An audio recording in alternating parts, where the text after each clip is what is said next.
សួស្តីបងប្អូនថ្ងៃនេះ admin នឹងនិយាយអំពីដើមកំណើតក្លឹប Real Madrid Part 2 បងប្អូនបន្ទាប់ពីសង្គ្រាមលោកលើកទី2មក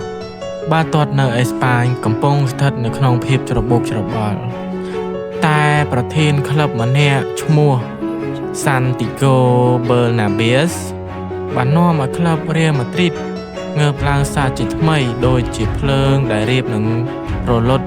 ហើយក៏ចាប់ផ្ដើមឆេះឡើងវិញម្ដងទៀតក្នុងឆ្នាំ1947គាត់បានបើកស្តាតថ្មីមួយដ៏អស្ចារ្យដែលក្រោយមកត្រូវដាក់ឈ្មោះតាមគាត់ថា Santiago Bernabéu Stadium វាបានក្លាយជារូបសញ្ញានៃសុបិន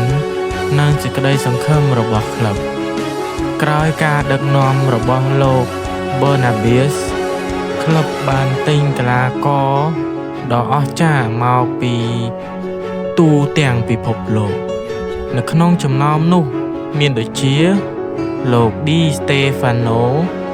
លោក Pukas និងលោក Kento ដែលក្លាយជាតារាបាល់ទាត់នាំមុខនៅក្នុងទសវត្សរ៍ឆ្នាំ1956និង1960ពួកគេបានបង្កើតអាណាចក្រមួយដ៏អស្ចារ្យឲ្យឈ្នះពាន Euro Cup ចំនួន5ដងជាប់ៗគ្នាចាប់ពីឆ្នាំ1956ដល់ឆ្នាំ1960ក្លឹប Real Madrid បានក្លាយជារូបសញ្ញានៃភាពអស្ចារ្យនិងបានទទួលស្គាល់ពីអន្តរជាតិពេលនោះពាក្យថា Hala Madrid ក៏ចាប់ផ្ដើមក្លាយជាពាក្យស្លោកនិងសម្ដែងពីអារម្មណ៍របស់អ្នកគាំទ្រទូទាំងពិភពលោក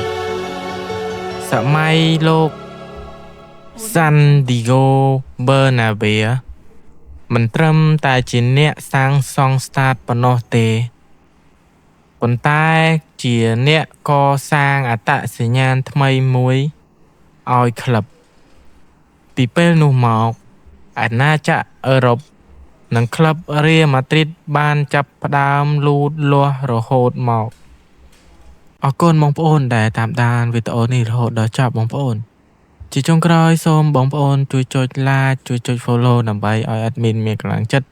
ធ្វើវីដេអូ part 3 ចែកជូនបងប្អូនបន្តបងប្អូនជូនពរបងប្អូនសុខភាពល្អបាយ